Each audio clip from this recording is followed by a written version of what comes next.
آج کی گفتگو میں مرزا جیلمی کے چند دکھوں کے حوالے سے ہم نے انکشاف کرنا ہے کہ جب کشف و الہامات کے برحق ہونے پر دلائل کی بات آتی ہے تو جو ہم دلائل قرآن و حدیث سے پیش کرتے ہیں وہاں ان مقامات پہ مرزا جیلمی کس طرح دھوکہ دے کے اور دجل اور فراڈ کر کے لوگوں کی آنکھوں میں دھول جھونکنے کی کوشش کرتا ہے، اور پھر کشف و الہامات کے انکار کرنے کے لیے جو اس نے ذرائع اور جو حربے اختیار کیے ہیں اس حوالے سے مرزا کے دکھوں کا آج پردہ انشاءاللہ ہم چاک کریں گے۔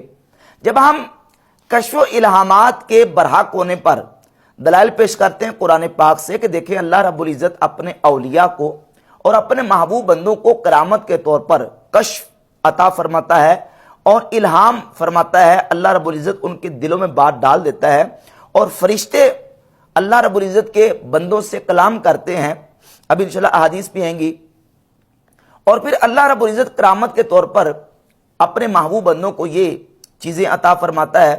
قرآن مجید میں سابقہ امتوں کے حوالے سے سیدنا موسیٰ علیہ السلام کی والدہ کے اوپر الہام کا ذکر سورۃ القصص کی آیت نمبر 7 میں موجود ہے۔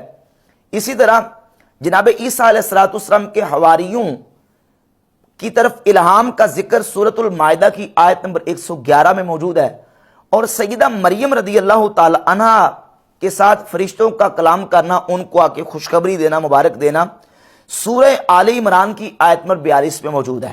تو یہ سابقہ امتوں کے اولیاء پر الہامات اور اللہ رب العزت کے فرشتوں کا ان کے ساتھ باتیں کرنا، یہ اس کا ذکر قرآن مجید میں اور احادیث طیبات میں موجود ہے۔ لیکن یہاں مرزا دھوکہ یہ دے جاتا ہے، دیکھیں جی وہ سابقہ امتوں پر کشف اور الہام تھا، اس امت میں نہیں ہو سکتا۔ کیوں؟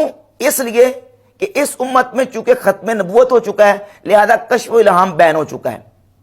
اب سوال یہ پیدا ہوتا ہے کہ جو سابقہ امتوں کے اولیاء پر کشف و الہام ہوا، کیا وہ نبوت تھا یا وہ اس کشف و الہام کی بنیاد پر نبی بن گئے تھے؟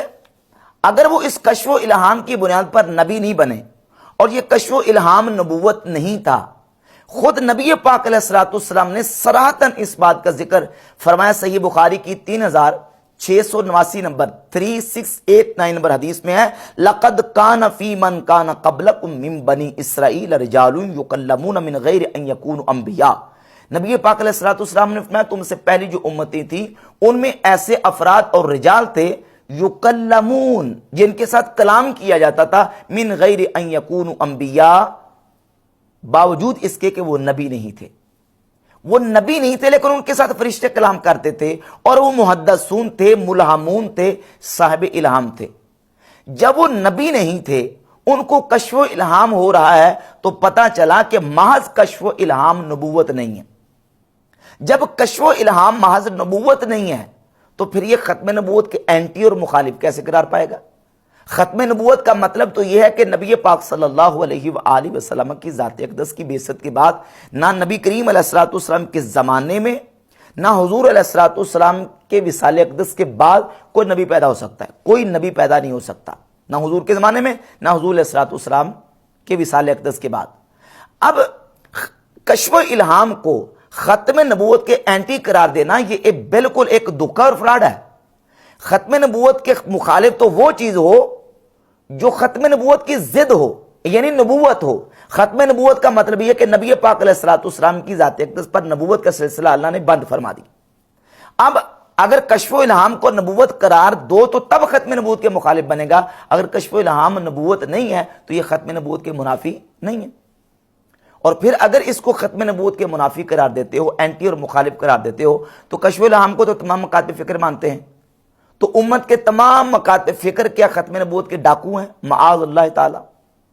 کیا ختم نبوت کے ڈاکو قرار پا کے یہ بھی اسی طرح جو نا وہ ختم نبوت کے منکر ہیں جس طرح قادری ختم نبوت کے منکر ہیں؟ والعیاذ باللہ تعالی۔ تو یہ ایک دھوکہ دے کے فراڈ کر کے لوگوں کو گمراہ کرنے کی مرزا جیلمی کوشش کرتا ہے اس مقام پہ، یہ کہہ کے دیکھیں جی وہ جی سابقہ امتوں میں تھا، اس امت میں نہیں ہو سکتا کیونکہ ختم نبوت ہو چکی ہے۔ بھئی ختم کرامت نہیں ہو چکی، ختم الہام نہیں ہو چکا، ختم جو ہے نا وہ کشف نہیں ہو چکا، ختم نبوت ہو چکی ہے۔ کشف و الہام اور کرامت یہ ختم نبوت کے اینٹی ہے ہی نہیں ہے، اس کو تم ختم نبوت کے اینٹی قرار دے رہے ہو۔ پھر جب ہم دلائل پیش کرتے ہیں کتب احادیث سے، بالخصوص صحیح بخاری